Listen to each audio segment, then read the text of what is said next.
Welcome to my double game week 22 team selection video. I've got two free transfers at my disposal, one of which I'm going to have to spend. I might even spend the second one. I've got those because I rolled my free transfer in game week 21 and I still managed to rise my rank from 197k up to 137k. As usual, we'll start by building from the back. I'm going with Ederson over Ward yet again. Yeah, he faces Spurs away, whilst Ward faces Villa away, which is a more difficult fixture, but City have got a much better defence and their clean sheet odds are higher.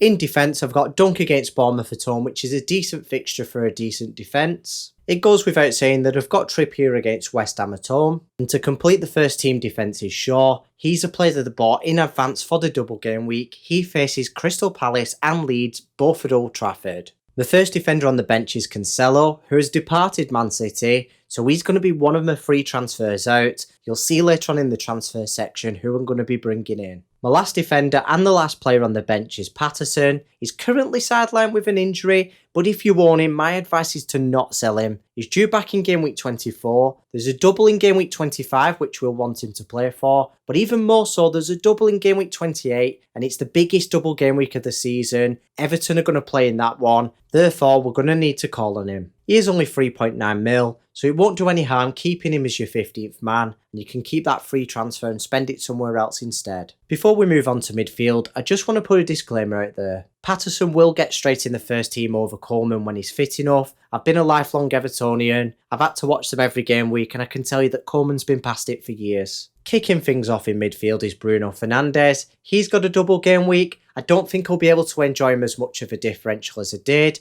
I still don't think he'll be highly owned though. Since the World Cup, his underlying stats are promising and he's been delivering on them as well. A lot of people will write him off, but I think he's in contention for the captain's armband this game week. I own the player that most people will captain, and that's Rashford. Of course, he's in contention for my captain's armband as well. Next up are two midfielders and a forward. It's my Arsenal triple up, which is Martinelli, Saka and Nketiah. Like I mentioned earlier, I am an Everton fan, and it pains me to say it, they face the Toffees at Goodison Park, which is an easy fixture at the minute. To be fair, we have just got Dyche in. You could say there's going to be a new manager bounce, but he's not been here for long to put his ideas in place, and we're facing top of the league. To be honest, I think they're going to batter us. The penultimate forward is Mitrovic against Chelsea away, which isn't the easiest of fixtures, and for that reason, I've got his teammate Andreas Pereira on the bench. My last forward and the player to complete my team is of course Haaland. He faces Spurs away.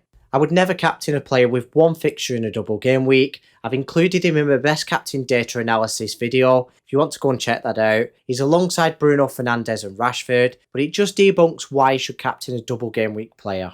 I'm not going to reveal my captain in this video for those of you who haven't watched my best captain video, so it doesn't spoil it for you. Moving on to the transfer section, I am going to sell Cancelo because he's moved to Bayern Munich. This has resulted in Ake's expected minutes increasing, therefore he's my number one option. Don't forget, I have got two free transfers. It would only cost me one free transfer to get to that third City player and still have the triple up for the next double game week. Then I could roll that second free transfer for the upcoming doubles, and I'll have two free transfers for double game week 23 with an Arsenal triple up and a City triple up as well. If I am going to opt for a City defender, it probably will be Ake because I believe he's the safest option for minutes at City and he only costs 5 mil. Another option that I've considered is moving him onto Trent to maximise the expected value with my first free transfer.